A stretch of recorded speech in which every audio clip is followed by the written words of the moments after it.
How to customize your own gradient background in Canva. Hey everyone, it's Maria here with Essetino Media, and on this channel we show you how to create profitable content.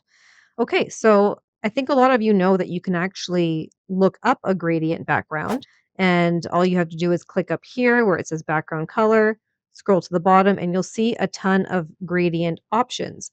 Most of us know it's there, but I think a lot of people don't realize that it's actually customizable. So we can go with any of these here. Let's click on this one. And you can see here, you've got your purple and your pink. But if you actually click back up here where it says background color and then click on the color you've chosen here, you can actually customize this in a ton of different ways. So you can change the direction of the gradient. You can add different colors to the gradient. We can add, let's say we want some purple. Well, we already have purple. Let's go with blue. We'll click on that.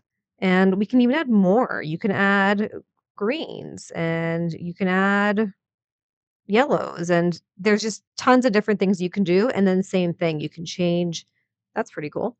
You can change the direction that it all goes.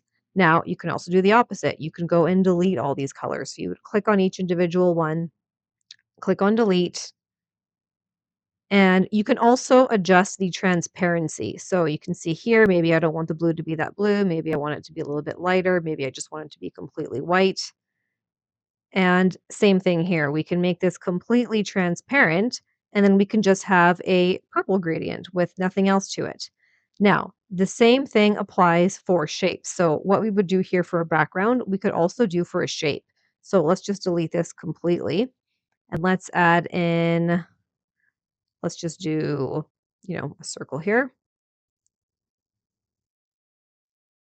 And we'll go to colors. And again, we'll go to the bottom, we'll pick a gradient.